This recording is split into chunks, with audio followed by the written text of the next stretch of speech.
Thank you. Good morning, everyone. Today, I'm going to talk about IoT connectivity and the open source community. You may wonder why I am here speaking about IoT connectivity to software developer engineers and embedded software experts. But I'm going to show that there are several opportunities for innovation in development of new features for some of the technology for IoT connectivity. So before that, I would like to introduce myself. I am Benoît Ponsard. I am an expert in telecommunication, and my core expertise as a freelance engineer is in radio standards and spectrum regulation. So today I'm going to talk about LPWAN technologies and how they are used for IoT connectivity. You may have heard about some LP1 technologies and such as Sigfox or LoRa, NB, IoT, LTE-M. Today, I would like to highlight the paradox for LP1 technology, where on one side, we want to communicate on long distance. That's why there is a telco tower on my slide, and on the other side, we want to do this with just a coin cell battery. And this paradox, low power wide array network, has been introduced by Markina Research in 2013 to define the Sigfox technology. So in LP1 technology, which is well optimized for IoT connectivity, when you want to transmit small amount of data for small form factor devices with small energy available, mainly battery operated devices. There are several technologies. Here I'm going to focus my presentation on the technology that use the unlicensed spectrum. And there are two main actors, quite well known, especially in France, because they are French-based technologies. The first one, Sigfox, which is the ultra narrowband technology. Basically, Sigfox is a worldwide public network. I provide here the key characteristics for communication. And the other technology, the LoRa technology, which is based on Cicleo patents, now Semtech. It is more optimized for private networks. And I guess that the open source community is quite well aware about the LoRa technology, because on top of the physical layer, the LoRaWAN protocol stack is open and well documented by the LoRa Alliance. But in fact, today, I would like to speak about a new technology, what I'm calling as a challenger. It's a kind of a mix between Sigfox and LoRa. You will see later. And why I'm going to speak about TS-UNB and how the open source community could contribute, because this technology that has been invented by the Fraunhofer Institute in Germany is fully published technology. It is described in an ETSI standard. I'm providing here on my slide the link to download the ETSI specification. Everything is defined in the ETSI specification.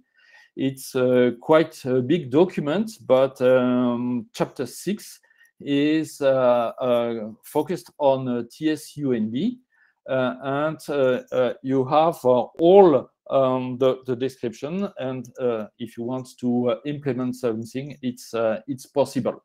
Of course, there are patents and license, but for research, you can use the technology.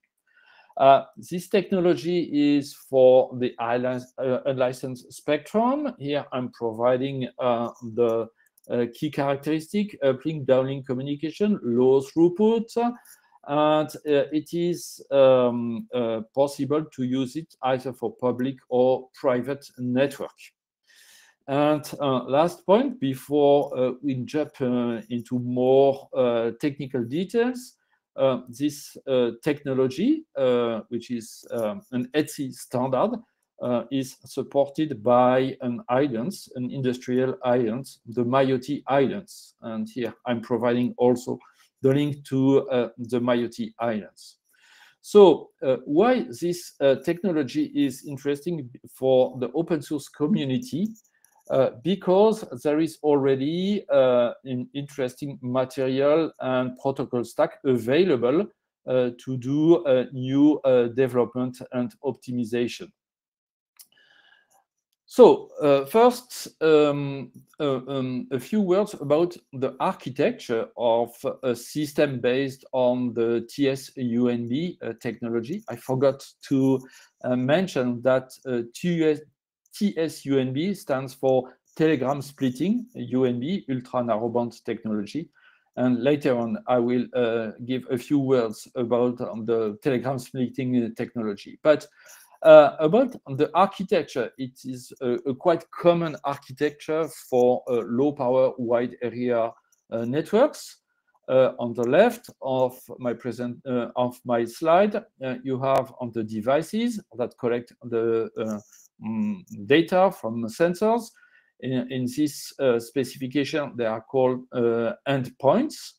Then you have on the radio connectivity based on the ETSI protocol to the base stations. The base stations are connected to a service center, and as usual, service center connected to an application server.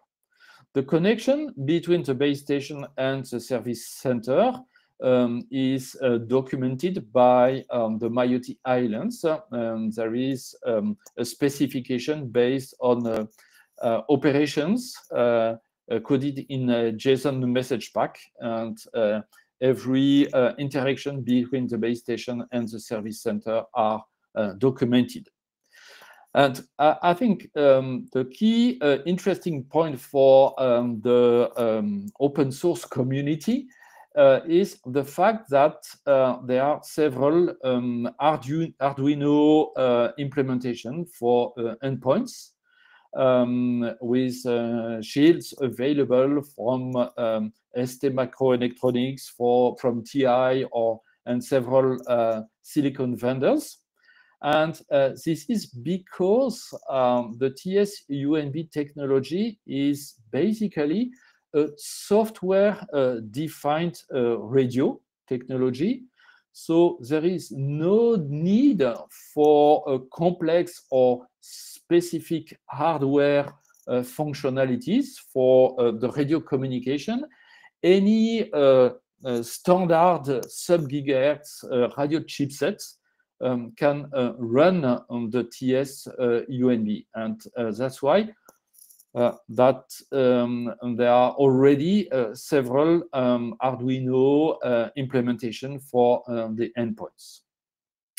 For the base stations, as it is a bit more complex to decode and process the transmissions, we need more power, and there are already some implementation on a Raspberry platform where you have the full protocol stack available from one vendor. So with an Arduino endpoint and Raspberry base station, you can build up a TS-UNB system and connect devices to directly an application center using MQTT or a service center if you want to have several base stations. So this is for the architecture and the platforms that may be of interest for the open source community. Now, before showing several opportunities for improvement and new features, I would like to give a few words about the radio technologies. Don't be afraid, it won't be too technical, but it is just to give you a flavor of the benefits of this technology and how it works. So I'm going to start from the physical layer. You all know the 7 OSI protocol stack. So starting from the physical layer, and it will help you understand why this technology is called telegram splitting. In fact, the technology, instead of transmitting a long packet over the air that may be interfered by interferers. We are here in an unlicensed frequency band. Instead of transmitting a long PDU, it is split in a large number of very small radio bursts. Here I'm giving the duration of a radio burst and the gap between 2 consecutive radio bursts. And these radio bursts are built after data whitening and a forward error code, 1/3, that brings very good resistance to the drop of radio packets. So these radio bursts are then spread using pseudo-random time and frequency hopping sequences. And this is the core characteristics of telegram splitting.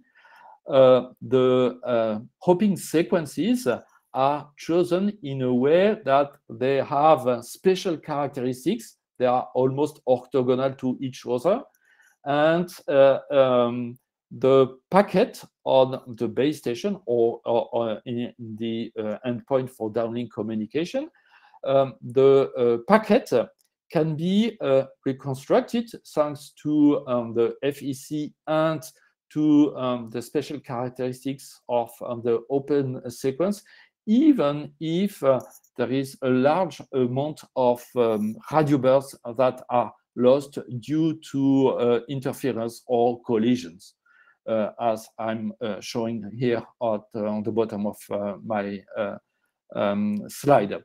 So this is the key characteristics of the telegram splitting that makes the technology very efficient for communication in a harsh environment from the radio spectrum perspective.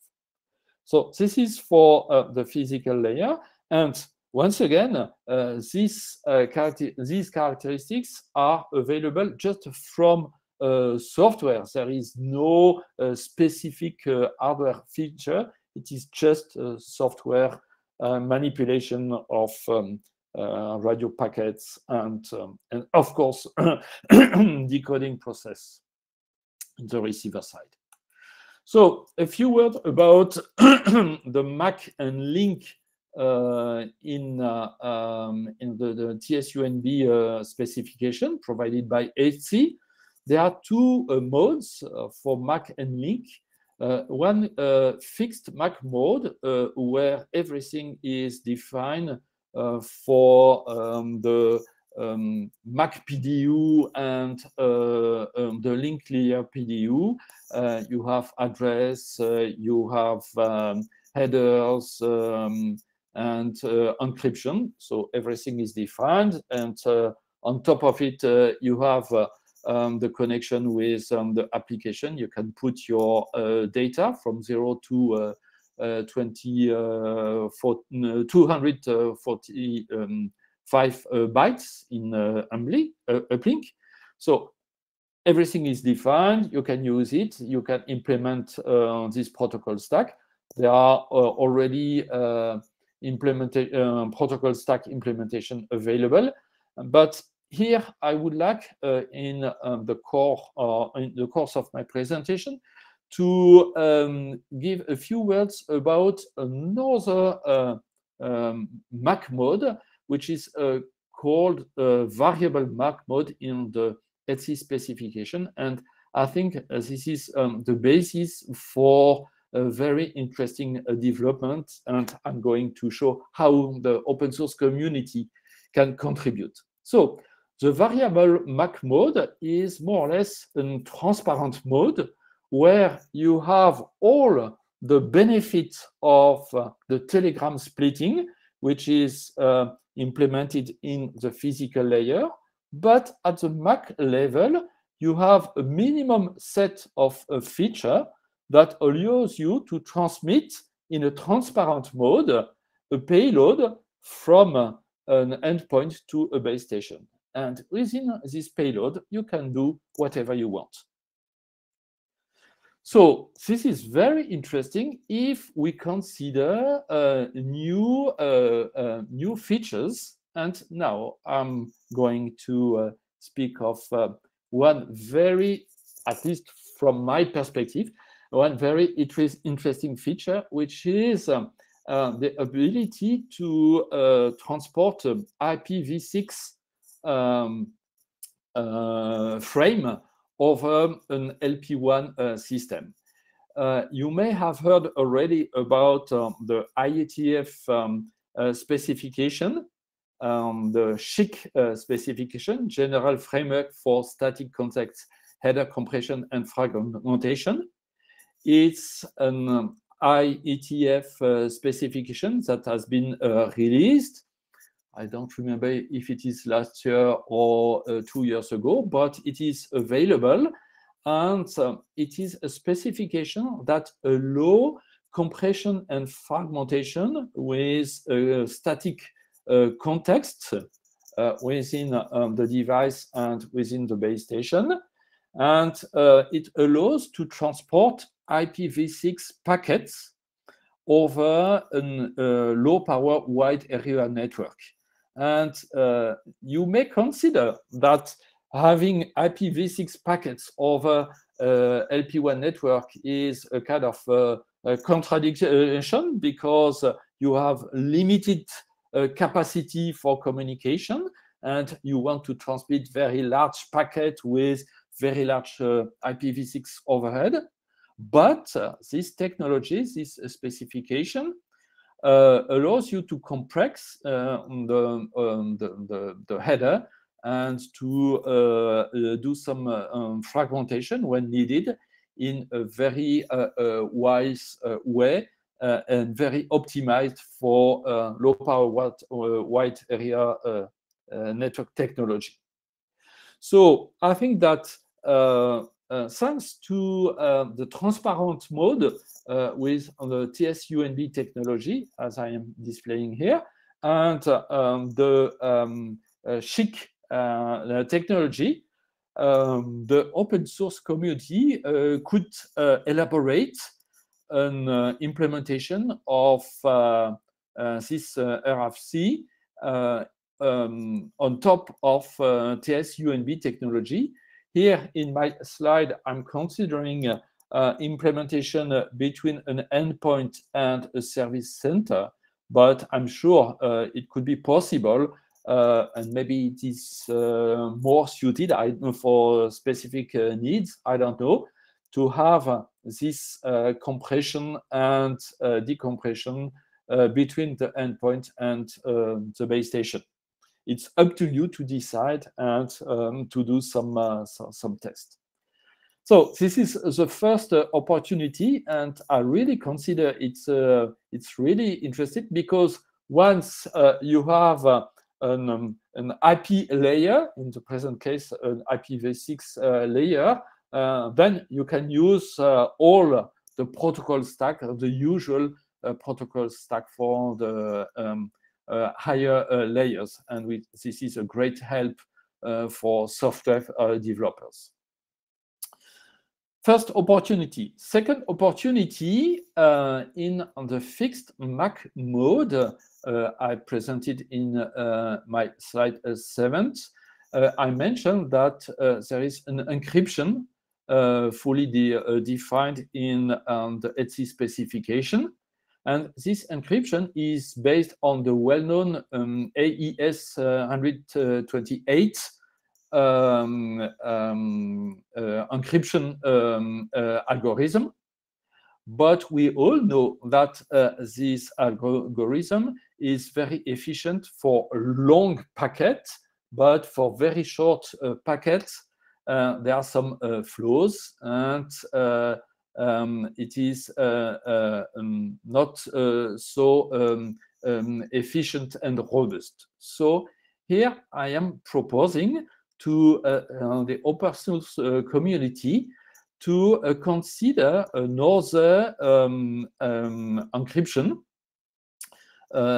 which is also a block cipher algorithm, but instead of using AES 128, I'm proposing to use the SPEC algorithm, which has been also standardized by the NSA, and it is a more lightweight in terms of memory footprint and computing power compared to AES 128, and it is equally safer for short messages.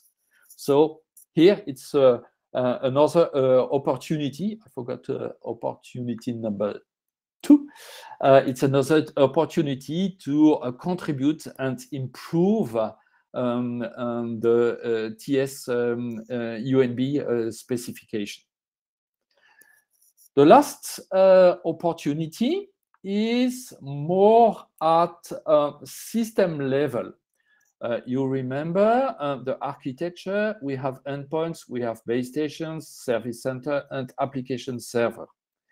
And depending on the configuration, there is a possibility to have uplink communication sent by endpoints received by several base stations instead of one. And maybe you are not aware of LPWAN systems, but having what it is called cooperative reception, that is to say, uplink messages received by several base stations improves drastically the coverage in dense environments, and sometimes it is really beneficial for the end user.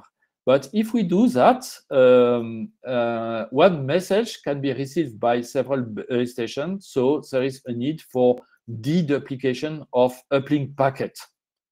So this could be a new feature developed in a service center that connect several base stations to build a network.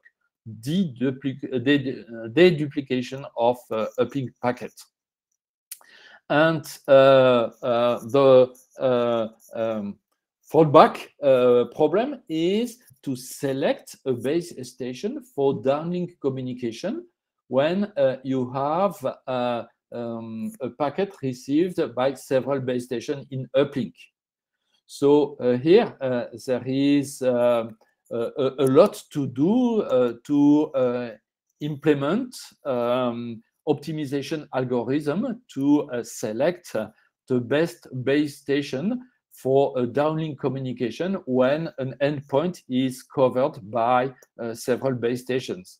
and I mean algorithm for optimizing the base station selections with regards to load, spectrum optimization, or other parameters. But it is more a network perspective.